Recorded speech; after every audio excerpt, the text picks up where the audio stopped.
Carlos Alvarez. We're all going to Istanbul on June the 10th.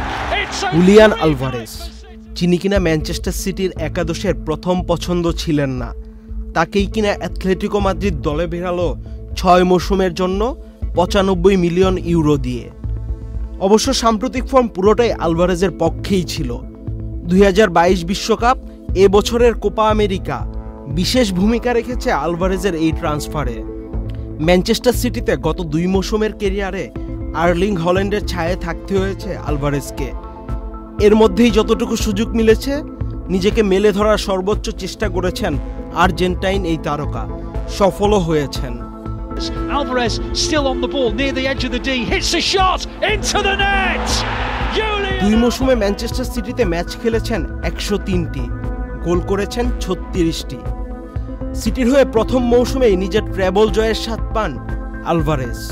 Man সিটির হয়ে 1টি champions league, 2টি premier league, 1টি FA cup ও 1টি ক্লাব বিশ্বকাপ সহ মোট ট্রফি জিতেছেন 6টি। অ্যাথলেটিকো মাদ্রিদের সঙ্গে চুক্তি সম্পন্ন করার পর সিটি সমর্থকদের উদ্দেশ্যে আলভারেজ বিদায় বার্তায় লিখেছেন, আজ আমি অনেক আবেগ নিয়ে এই অসাধারণ ক্লাবটিকে বিদায় বলছি। এই 2 বছর খুব বিশেষ হয়ে থাকবে আমার কাছে। এই সময়ে আমি একজন খেলোয়াড় ও মানুষ হিসেবে বেড়ে উঠেছি এবং অনেক কিছু শিখেছি। ম্যানচেস্টার সিটিও আলভারেজের বিদায়ে নিজেদের ইউটিউব চ্যানেলে একটি ভিডিও প্রকাশ করে তাকে ধন্যবাদ জানায়। বিদায়বেলায় গার্দিওলা রীতিমতো প্রশংসায় পঞ্চমুখ ছিলেন আলভারেজের। অ্যাথলেটিকো মাদ্রিদ জুলিয়ান আলভারেজকে পেয়ে নিজেদের উচ্ছ্বাসের কথা প্রকাশ করেছেন। অ্যাথলেটিকোর এক ভিডিওতে আলভারেজকে নিজের নামে সঠিক উচ্চারণ করতে শোনা যায়। তিনি বলেন তার নাম জুলিয়ান আলভারেজ নয়, তার নাম Julian Alvarez. Ahmed Shafi, channel I.